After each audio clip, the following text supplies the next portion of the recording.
নমস্কার। এই শ্রাবণ মাস এমন একটা মাস, যেই মাসে ভোলে বাবাকে সামান্য যদি একটা ফুলও তোমরা অর্পণ করো, তাতে কিন্তু বাবা প্রসন্ন হন এবং বাবা তোমাদের সমস্ত মনের আশা পূরণ করবেন। তো এই শ্রাবণ মাসের জন্য কিন্তু আমরা প্রত্যেকে, মায়েরা, বোনেরা, দিদিরা, আমরা প্রত্যেকে কিন্তু অপেক্ষা করে থাকি যে শ্রাবণ মাস কবে আসবে, আমরা কবে ভোলেনাথের মাথায় আমাদের মনস্কামনার জল চড়াবো এবং আমরা ফুল বাবার মাথায় অর্পণ করতে পারবো।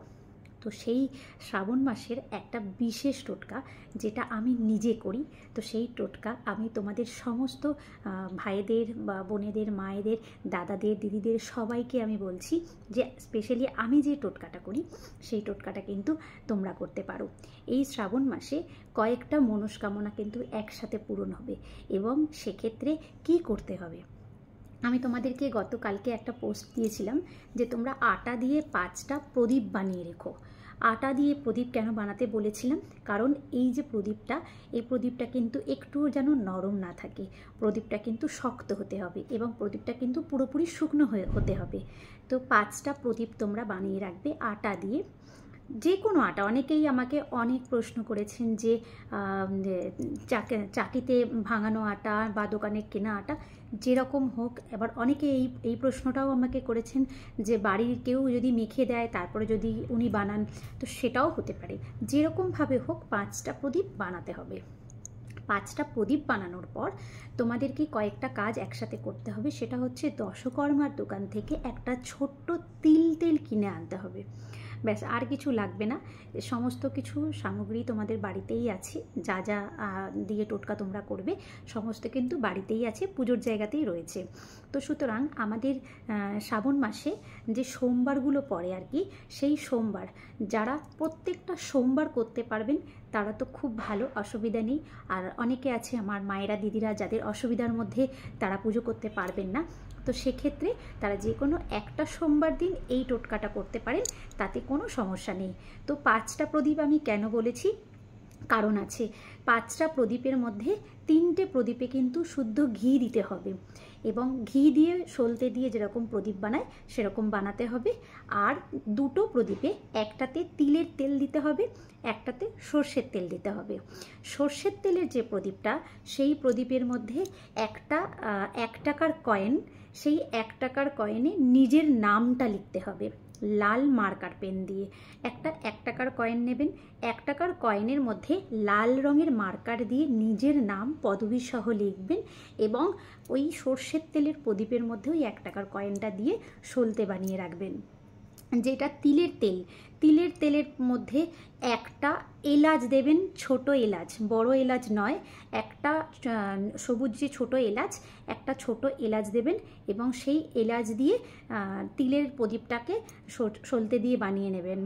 3টে যে ঘিয়ের প্রদীপ, 3টে ঘিয়ের প্রদীপের মধ্যে একটা প্রদীপে অল্প একটু একটা কর্পূরের ডালা দেবেন, আর একটা প্রদীপের মধ্যে ফুলযুক্ত 5টা লবঙ্গ আর একটা ঘিয়ের প্রদীপের মধ্যে দেবেন। আর একটা ঘিয়ের প্রদীপের মধ্যে হলুদ কালারের যে সর্ষে, সেই সর্ষে অল্প একটুখানি নিয়ে ঘিয়ের প্রদীপের মধ্যে নেবেন। তাহলে পরিষ্কার হলো, একটা ঘিয়ের প্রদীপে 3টে ঘিয়ের প্রদীপ বানাতে হবে, একটা সর্ষের তেলের প্রদীপ বানাতে হবে, একটা তিল তেলের প্রদীপ বানাতে হবে। তাহলে 5টা প্রদীপ, এই 5টা প্রদীপের মধ্যে ঘিয়ের প্রদীপে একটাতে সাদা হলুদ সর্ষে দিতে হবে, একটাতে দিতে হবে 5টা ফুলযুক্ত লবঙ্গ, আর একটাতে আপনাদের সর্ষের তেলের প্রদীপে 1 টাকার কয়েন দেবেন, আর তিল তেলের প্রদীপে এলাচ দেবেন, আপনার একটা এলাচ দেবেন, আর সর্ষের তেলের প্রদীপের মধ্যে কয়েন দেবেন। অবশ্যই এই জিনিসগুলোকে মাথায় রাখবেন। কোন প্রদীপে কি দিতে হবে সেটা কিন্তু খুব ভালো মতনভাবে করে নেবেন। করে নেওয়ার পর সেই প্রদীপগুলো যখন আপনারা সোমবার দিন, যে কোনো একটা সোমবার দিন আপনারা এই কাজ করবেন, এটাতে কি হবে, কোনো মন্দিরে নিয়ে গিয়ে পুজো করার একদমই দরকার নেই। এটা করতে হবে আপনাদের ঘরে, আপনাদের বাড়িতে, ভোলেনাথের সামনে। বাড়িতে শিব বাবা ভোলেনাথ সব বাড়িতেই আছেন, কম বেশি ছোট বড়। তো সেই শিবের মাথায় জল দেবেন এবং সেই জলের মধ্যে কি দেবেন, অল্প একটু, যাদের তামার ঘটি আছে তাদের তামার ঘটি ইউজ করবেন, যাদের পেতলের ঘটি আছে পেতলের, যাদের কাঁসার আছে কাঁসার, যাদের রূপোর আছে তারা রূপোর। এরকম মেটালের কোনো ব্যাপার নেই যে এই মেটাল দিয়েই দিতে হবে। তো সুতরাং আপনারা জলের মধ্যে শুদ্ধ গঙ্গা জল নেবেন, তার মধ্যে অল্প একটুখানি দই দেবেন, অল্প একটু মধু দেবেন, অল্প একটু ঘি দেবেন, একটা দুটো কেশর দিয়ে দেবেন ওর মধ্যে, এবং মাথায় রাখবেন পইতে অবশ্যই ওর মধ্যে সাদা পইতে দেবেন, সাদা সুতো যেটাকে বলে সাদা পইতে অবশ্যই দেবেন, এবং ভোলেনাথের সবথেকে প্রিয় সিদ্ধি অবশ্যই জলের মধ্যে দিয়ে, এবং মনস্কামনা করবেন।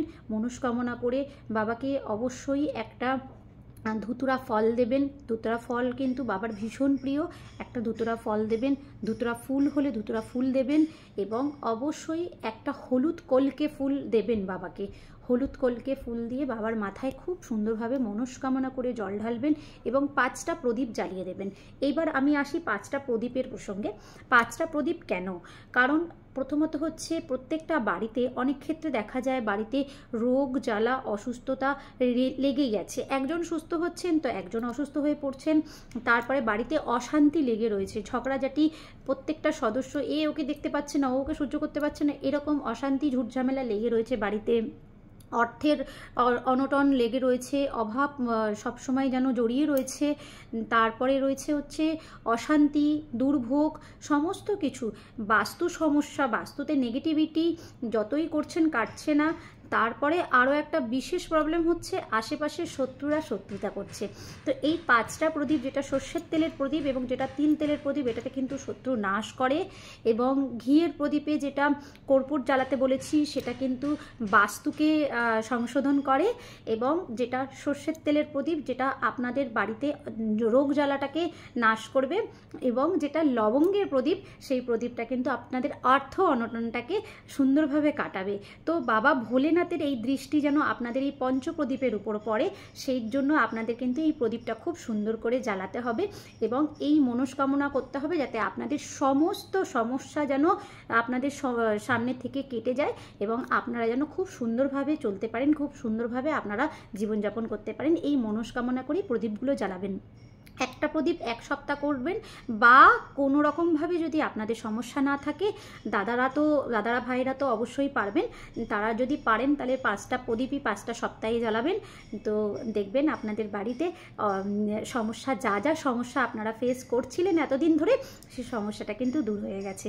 আমাকে অবশ্যই জানাবেন এই টোটকাটা করার পর, যেটা আমি নিজে পার্সোনালি করি, প্রত্যেক বছরই করি, তাই আমি আপনাদের সাথে শেয়ার করলাম। কারণ আমি চাই আমি যতটা ভালো আছি আমার সাথে সাথে যাতে আপনারাও খুব ভালো থাকেন, সুস্থ থাকেন, অর্থ অনটন কাটে, এবং যাতে আপনাদের মুখে হাসি ফোটে, তার জন্যই এই টোটকাটা আপনাদের সাথে আমি শেয়ার করলাম। আপনারা এই টোটকাটা করার পর কতটা ভালো আছেন আমাকে অবশ্যই কিন্তু জানাবেন, আমি কিন্তু অপেক্ষায় থাকবো।